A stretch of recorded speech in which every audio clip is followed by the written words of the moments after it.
ஆண்டவரும் இரட்சகருமாகிய இயேசு கிறிஸ்துவின் இனிய நாமத்தில் உங்களுக்கு என்னுடைய அன்பின் வாழ்த்துக்கள். இன்றைக்கு தியானிக்கும்படியாக தெரிந்து கொள்ளப்பட்ட வேத பகுதியானது லூக்கா 5ஆம் அதிகாரம் 12-13 வசனம். Look chapter 5 verse 12 and 13. பின்பு அவர் பட்டணத்தில் இருக்கையில் குஷ்டரோகம் நிறைந்த ஒரு மனுஷன் இயேசுவை கண்டு முகங்குப்புற விழுந்து, ஆண்டவரே, உமக்கு சித்தமானால் என்னை சுத்தமாக்க உம்மாலே ஆகும் என்று அவரை வேண்டிக் கொண்டார்.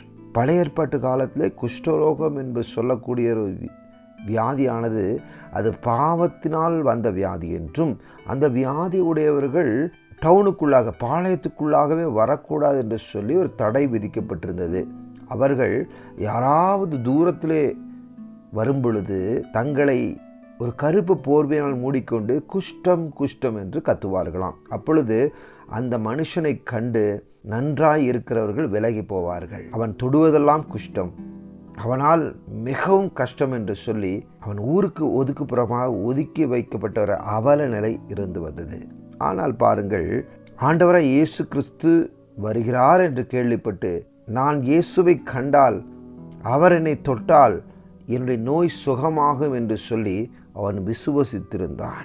அவர் தமது கையை நீட்டி அவனை தொட்டு, எனக்கு சித்தம் உண்டு, சுத்தமாகு என்றார். உடனே குஷ்டரோகம் அவனை விட்டு நீங்கிற்று. இன்றைக்கு கூட நம்முடைய வாழ்க்கையில, பிறருடைய வாழ்க்கையில நாம் பார்க்கும் பொழுது அநேகர் பாவத்தினால் மனம் குறுகி போனவர்களாய் பின்மாற்றத்துக்குள்ளாக சொல்லுகிறார்கள். இன்றைக்கு சபைகளாகட்டும், ஊழியர்களாகட்டும், ஏன் நம்முடைய சொந்தக்காரர்கள் மற்றவர்களாகட்டும், இவன் பாவி, இவன் எதற்கும் லாய்க்கில்லை, பலவிதமான பாவங்களை செய்துவிட்டான், உண்மையில் தெய்வ குத்தம் இருக்கு என்று சொல்லி அவர்களை கிறிஸ்துடைய மன்னிப்புக்குள்ளாக வழிநடத்த மறந்து போகிறார்கள்.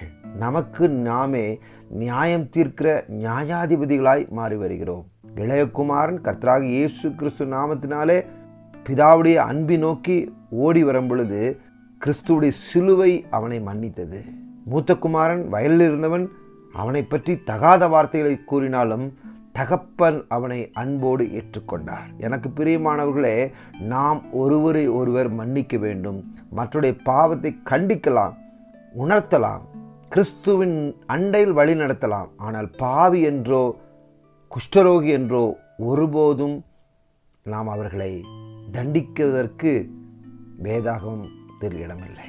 கிறிஸ்துவே மன்னிப்பார் என்று சொல்லி மனம் திரும்ப என்று சொல்ல பிரசங்கிக்கலாம். குஷ்டரோகி சுஸ்தமானான்.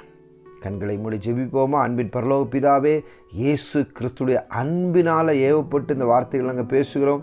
ஒருவருக்கு ஒருவர் நாங்கள் பாவங்களை அறிக்கையிட்டு அந்த பாவத்திலிருந்து வெளியே கொண்டு வந்த கிறிஸ்துவின் அன்பை எண்ணி துதிக்கிறோம். ஆண்டவரை, ஒருவனையும் அவர் புறம்பே தள்ளுவதில்லை. எங்களை எப்படிப்பட்ட ஒரு ஊழியக்காரனாய் மாற்றும்படியாக ஜெபிக்கிறோம். நாங்கள் யாரையும் குற்றப்படுத்தாதபடிக்கு அவர்கள் மனம் திரும்பும்படியாக, அவர்கள் ஜெபித்து கர்த்தருடைய சமூகத்தில் வரும்படியாக, என் இயேசு மன்னிக்கிறவர் என்று சொல்லும்படியாக, அவரிடத்தில் இரக்கங்கள் உண்டு என்று சொல்லி தரும்படியாக எங்களுடைய கண்களை திறந்ததுக்காக நன்றி. எங்களுடைய வாழ்க்கையில் உள்ள சில குஷ்டரோகங்கள், சில பாவ பழக்கங்கள், சில மூதாதையருடைய வழிமுறைகள் இருக்குமானால் அவைகளை நீர் மன்னித்து மற்றவர்களை நாங்கள் மன்னிக்கத்தக்க உம்முடைய இருதயத்தை எங்களுக்கு தரும்படியாக ஜெபிக்கிறேன். பொறுப்படுத்திக் கொள்ளுங்க, பாதுகாத்துக் கொள்ளுங்க. இயேசுவின் நாமத்தில் நல்ல பிதாவே, ஆமென். தேங்க்யூ. God bless you.